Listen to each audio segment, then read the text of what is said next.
সর্বোচ্চ পদে থেকেও মানুষের প্রতি রহম দিল থাকা, এমপি হওয়ার আগেও যেমন, এমপি হওয়ার পরেও তেমন, চেয়ারম্যান হওয়ার আগেও যেমন, চেয়ারম্যান হওয়ার পরেও তেমন। আপনার আবার মন খারাপ করেন না, মানে জাস্ট আমি বোঝানোর জন্য বলতেছি। নেতা হওয়ার আগেও যেমন, নেতা হওয়ার পরেও তেমন, তার মধ্যে কোনো পরিবর্তন আসবে না। বরং আল্লাহওয়ালা যদি হয়, ক্ষমতা পাওয়ার আগে যতটুকু ভালো ছিল, ক্ষমতাও পাওয়ার পর তার অবস্থা আরো খারাপ হয়ে যাওয়ার কথা। যেমন খারাপ হয়ে গিয়েছিল ওমর ফারুক রাদিয়াল্লাহু আনহুর ভিতরে। যখন তিনি খলিফা হয়েছেন, দিন দিন শুকায়া যান, অসুস্থ হয়ে পড়েন। তাকে বলা হলো, সাইয়েদনা ওমর, আপনি দিন দিন শুকায়া যাচ্ছেন কেন? তিনি চোখের পানি মুছতে মুছতে বলছেন, কাঁদতে কাঁদতে বলছেন, আহারে, তোমরা যে আমাকে দায়িত্বটা দিয়েছো, এই দায়িত্বই আমাকে স্বাস্থ্যহীন বানায় দিয়েছে। রাতের বেলা ঘুমাতে পারি না। রাতের আধারে তিনি বের হতেন প্রত্যেক রাতে জনগণকে দেখার জন্য। কোন এক রাতের আধারে তিনি এক প্রত্যন্ত অঞ্চলে চলে গেলেন। এক বৃদ্ধা নারীকে একটা কুটির ঘরে দেখতে পেলেন। তার সামনে গিয়ে দাঁড়িয়ে বলছেন, মা কেমন আছেন? ভালো নাই কেন? ওমরে ফারুক শাসন করতে হয়েছে, দেখতে আসে না। খলিফা তেমন ভালো না, আমি তার প্রতি নাখোশ হয়েছি। ওমরে ফারুক বললেন, নিজের পরিচয় গোপন করে বলছেন, বুড়িমা, এত দূরে কি ওমরে ফারুক আসতে পারে নাকি? অনেক দূরের পথ এটা। এবার বুড়িমা শক্ত গলায় বলতেছে, এত দূর যদি মনে হয়, খলিফা হওয়ার দরকার কি ছিল? খলিফা হওয়ার দরকার কি? খলিফা হওয়ার দরকার ছিল? উনি কেঁদে ফেললেন। উনি তো অ্যারেস্ট হয়ে গেলেন মহিলার কাছে। এবার বলছেন, মা, তাহলে আমি আপনার কাছে ক্ষমা চাচ্ছি। তার পক্ষ থেকে নিজের পরিচয় দিলেন না, নিজের পরিচয় গোপন করছেন। এবার তিনি বলছেন, ওমরে ফারুককে মাফ করার জন্য আপনি কি চান? আপনি যদি টাকা পয়সা চান, আপনাকে টাকা পয়সা দেওয়া হবে। এক পর্যায়ে বুড়িমা বলতেছে, বুড়িমার কাছে বলতেছেন, ওমরে ফারুক, আমি আপনাকে 25 দিরহাম দেব, 25 দিনার দেব। আপনি কি খুশি নাকি? আমি খুশি। ইতিমধ্যে তারা সফর সঙ্গে ছিলেন সাইয়েদনা আলী। সাইয়েদনা আলীকে ডাক দিয়েছেন, আলী এইদিকে আসো। তিনি বলছেন, আমিরুল মুমিনিন ওমরে ফারুক, আমি আসতেছি। এই কথা হঠাৎ করে মহিলার কানে চলে গেছে। ওমরে ফারুক, এই লোকটা আমি কার সঙ্গে কথা বলি? থরথর করে কাঁপে। আর মহিলা বলে, হুজুর, আমিরুল মুমিনিন, আমার ভুল হয়ে গেছে, আপনি আমাকে মাফ করে দেন।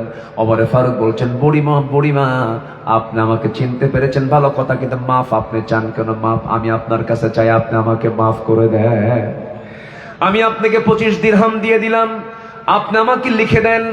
ইতিহাস লেখে, নিজের জামা ছিঁড়ে ফেললেন, সেই জামার কাপড়ে লিখে নিলেন, 25 দিরহামের বিনিময়ে সমস্ত অভিযোগ আমি সব উজ্জ্ব করে নিলাম। সেই চিঠিখানা নিয়ে বাড়িতে এসে বললেন, সন্তানদেরকে শোনো, যেদিন ওমর দুনিয়া থেকে বিদায় নিয়ে নেবে, যেদিন ওমর কবরের বাসিন্দা হয়ে যাবে, সেই দিন আমার কাফনের কাপড়ের সাথে এই চিঠিটা তোমরা দিয়ে দিবা। এই চিঠিখানা নিয়ে আমি আল্লাহর আদালতের সামনে দাঁড়িয়ে বলবো, আল্লাহ, এই যে চিঠিখানা দেখো, তোমার বান্দাদের প্রতি কোনো জুলুম করে নাই, বরং আমার পক্ষে এই চিঠিখানা তারা লিখে আমাকে দিয়েছে। আল্লাহ যেন সেই কঠিন মুসিবতের দিন, বিচারের দিন যেন আল্লাহ পাক আমাকে মাফ করে দেন। যেরকম সুবহানাল্লাহ। আমার বন্ধুগণ, প্রথম খলিফা আবু বকর সিদ্দিক রাদিয়াল্লাহু আনহু যখন খলিফাতুল মুসলিমিন হলেন, এক বুড়ি মহিলা বারবার কান্নাকাটি করে। মানে ওই বুড়ির বাড়ি আর ওমর আবু বকরের বাড়ি পাশাপাশি। ওই মহিলার কেউ ছিল না, স্বামী নাই, ছেলে নাই, মেয়ে নাই, বৃদ্ধা মানুষ, চোখ দিয়েও দেখে না তার খেদমতটা করবে কে।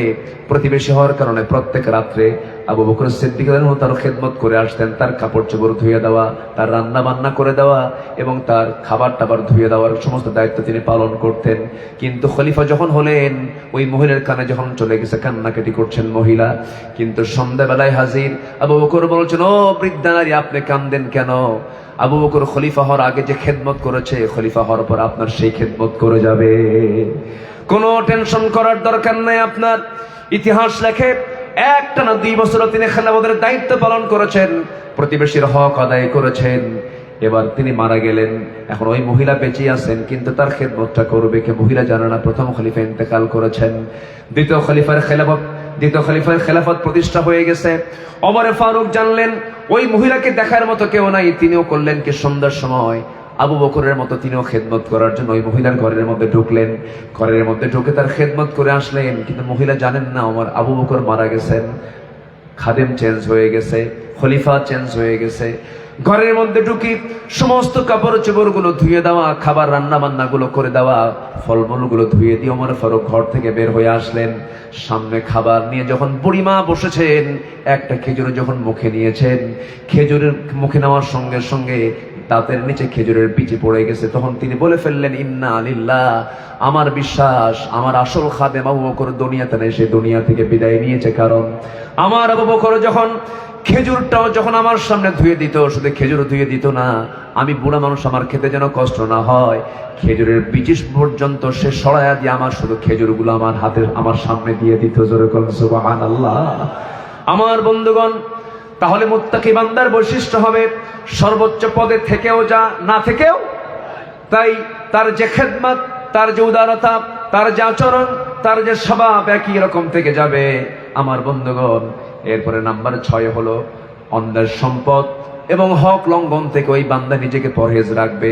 জান্নাতি বান্দার বৈশিষ্ট্য হবে এটা। কারণ আল্লাহ রাব্বুল আলামিন সুন্দর করে বলছেন, ইন্নাল্লাহা ইয়া'মুরুকুম আন তুআদ্দুল আমানাতি ইলা আহলিহা وَإِذَا حَكَمْتُمْ بَيْنَ النَّاسِ أَن تَحْكُمُوا بِالْعَدْلِ إِنَّ اللَّهَ نِعِمَّا يَعِظُكُم بِهِ। জোরে বলুন আল্লাহু আকবার। আল্লাহর এক জায়গায় বলছেন, ওয়ালা তাকুলু আমওয়ালাকুম বাইনাকুম বিল বাতিল ওয়া তুদলু বিহা ইলাল হুক্কামি লিতাহকুলু ফারীকাম মিন আমওয়ালিন নাসি বিল ইসমি ওয়া আনতুম তা'লামুন। জোরে বলুন আল্লাহু আকবার। অন্যের সম্পদকে নিজের সম্পদ বানানো যাবে না। পুকুর দখল করা নেতা আছে না নাই? আসতে কয় আছে না নাই? অন্যের জমি দখল করা বদমাইশ আছে না নাই? আছে। এগুলো আল্লাহওয়ালা বান্দার বৈশিষ্ট্য হতে পারে না, এগুলো করা যাবে না।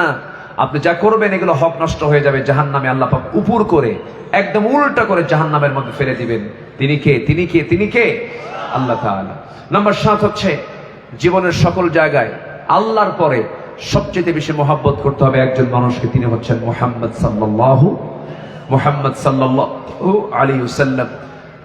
আমার নবীর জীবদ্দশায় একজন ব্যক্তি নিজেকে নবী দাবি করেছিল, মুসাইলামতুল কাজ্জাব। তার নাম কি? মুসাইলামতুল কাজ্জাব। সে নবীকে নবী দাবি করেছিল। তো একজন সাহাবীকে মুসাইলামতুল কাজ্জাব করলো কি, ধরে নিয়ে চলে গেল তার দরবারে। হাবিব বিন যায়েদ নামে সেই সাহাবীকে ধরে বলল, আমি নবী, তুমি আমাকে নবী হিসেবে গ্রহণ করো। হাবিব বিন যায়েদ বললেন, আমি ফাঁসির মঞ্চে যেতে রাজি, আমি আমার রসুল ছাড়া অন্য কোন রসুলকে রসুল মানতে রাজি নই। শেষ পর্যন্ত ইতিহাস লেখে তার ডান হাত, বাম হাত, ডান পা, বাম পা একটা একটা করে কাটা হয়। আর উনি বলেন, তোমরা আমাকে আঘাত করছো আর ভাবতেছো আমার ইমানকে ছিনতাই করে নিবা। আমার আল্লাহ তাআলা আমার চোখের সামনে 8টা জান্নাতের দরজা দেখায় দিতেছে। দুনিয়া থেকে বিদায় নিয়েছেন, নবীর মোহাব্বত থেকে, নবীর আনুগত্য থেকে এক চুল পরিমাণ নড়েন নাই। আমরা সামান্য কিছু পেলে আমরা ইমান বিক্রি করে ফেলি। আল্লাহ আমাদের ইমানকে মজবুত করে দেন। জোরে বলি আল্লাহুম্মা আমিন।